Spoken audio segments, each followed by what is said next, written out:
भगवान शिव के पुत्र भगवान कार्तिक और भगवान गणेश जी को हम सभी जानते हैं, किंतु भगवान शिव के ऐसे भी पुत्र थे जो जन्मे भगवान शिव के अंश से ही थे, परंतु वह थे राक्षस। कैसे हुई थी भगवान शिव के इन राक्षस पुत्रों की उत्पत्ति? कितने शक्तिशाली थे वह? क्या हुआ था उनका? ये सब जानने के लिए इस रोचक वीडियो को अंत तक अवश्य देखें। ओम गणपति चैनल में आपका स्वागत है। अगर आपको हमारे वीडियो पसंद आते हैं तो कृपया चैनल को सब्सक्राइब और वीडियो को लाइक अवश्य करें। इससे हमें और भी अच्छा कार्य करने की प्रेरणा मिलती है। विभिन्न धर्म ग्रंथों से ली गई रोचक कथाओं को सुनने के लिए हमारे दूसरे चैनल सुनो कथा को भी सब्सक्राइब करें। अंधकासुर।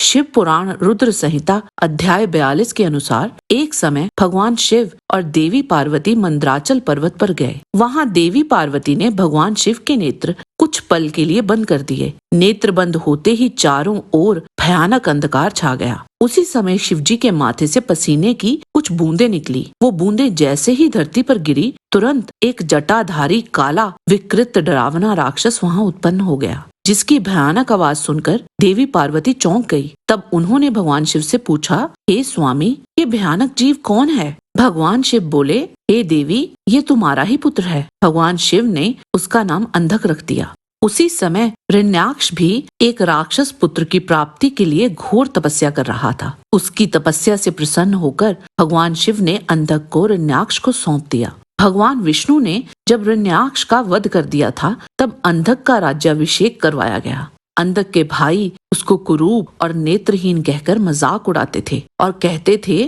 कभी दूसरे से प्राप्त पुत्र का भी पिता की संपत्ति पर अधिकार होता है, इसीलिए राज्य के स्वामी हम हैं और तुम हमारे सेवक।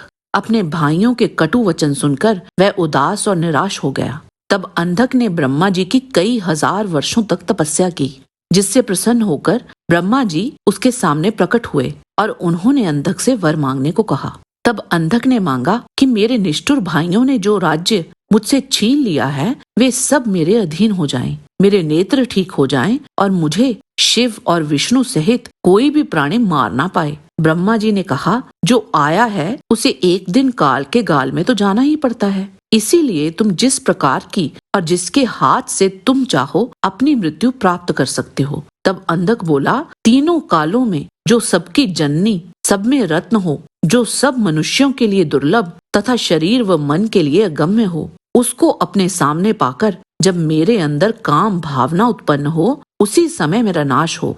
इस प्रकार अंधक को मनोवांछित वर देकर ब्रह्मा जी वहाँ से अंतर्ध्यान हो गए। वर प्राप्ति के बाद अंधकासुर ने त्रिलोकी का उपभोग करते हुए इंद्रलोक को भी जीत लिया था। इसके साथ ही उसने सभी राक्षसों, पुरुषों, यक्षों, किन्नरों, नागों पर भी विजय पाली थी। जब एक समय अंधक के 3 मंत्रियों ने अंधक को बताया कि उन्होंने मंदराचल पर एक सुंदर रत्न नारी को देखा है जो परम सुंदरी है, बस यही कारण बना था अंधक के विनाश का। वह देवी पार्वती को ही पाने की इच्छा से मंदराचल पहुंच गया, जहाँ उसका भगवान शिव के साथ भीषण युद्ध हुआ था। अंत में भगवान शिव ने त्रिशूल से अंधक के हृदय को भेद दिया और उसे त्रिशूल के साथ ही हवा में उठा लिया था। तब वह राक्षस हाथ जोड़कर भगवान शिव की स्तुति करने लगा। भगवान शिव ने अंततः उसे क्षमा करके अपना गण बना लिया था। जालंधर। शिव पुराण के अनुसार जालंधर का जन्म तब हुआ था जब भगवान शिव की तीसरी आंख से उत्पन्न हुई तीव्र क्रोध की ज्वाला को समुद्र में डाल दिया गया था। तो क्रोध की वह ज्वाला बालक का रूप लेकर जोर जोर से रोने लगी। उस बालक के रोने की आवाज सुनकर सारा संसार भयभीत हो गया था। जब ब्रह्मा जी उस बालक को देखने आए तो उसने ब्रह्मा जी के गले में हाथ डाल दिया और उनका गला जोर से दबाया, जिसकी पीड़ा स्वरूप उनकी आंखों से आंसू बहने लगे। तब ब्रह्मा जी समुद्र से बोले, इसने मेरे नेत्रों से जल निकाला है। यह बालक जालंधर नाम से प्रसिद्ध होगा। उत्पन्न होते ही युवा हो जाने के कारण यह बालक महापराक्रमी, महायोद्धा और रण दुर्मद होगा। यह बालक युद्ध में सदैव विजयी होगा। कोई देवता या मनुष्य चाहकर भी इसका कुछ न बिगाड़ पाएंगे तथा यह बालक दैत्यों का अधिपति होगा। इसका संहार केवल त्रिलोकीनाथ भगवान शिव के द्वारा ही संभव है। वह एक अजय असुर था, जिसका कौशल त्रिदेवों के तुल्य माना जाता था। वह इतना शक्तिशाली था कि भगवान विष्णु द्वारा चलाई गई कौमुद की गदा के प्रहार को भी सहन कर गया था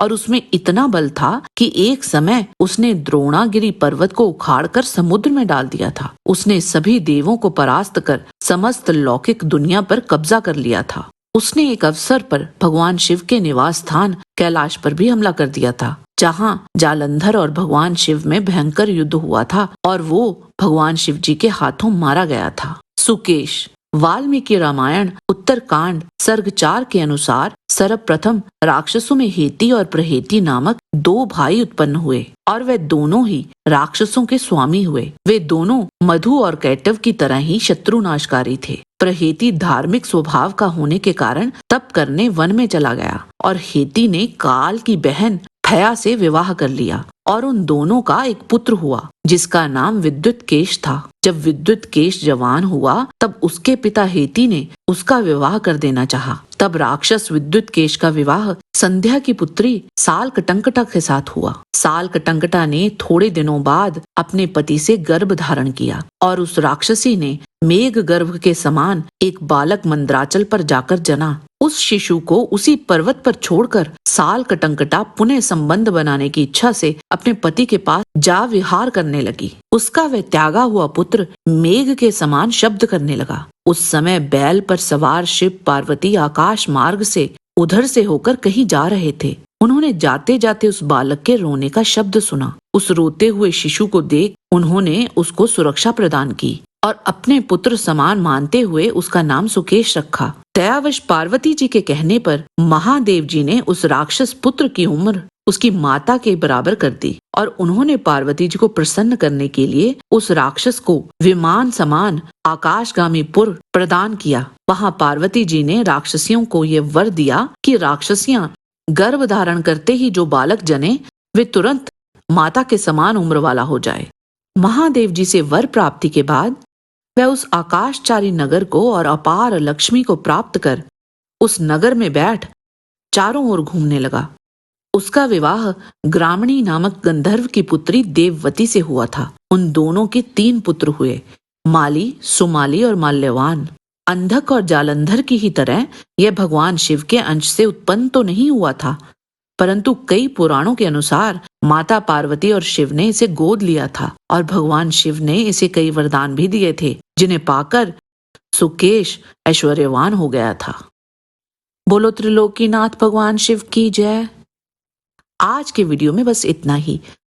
आशा करते हैं कि आपको हमारा ये वीडियो पसंद आया होगा। कृपया इसे लाइक और शेयर अवश्य करें।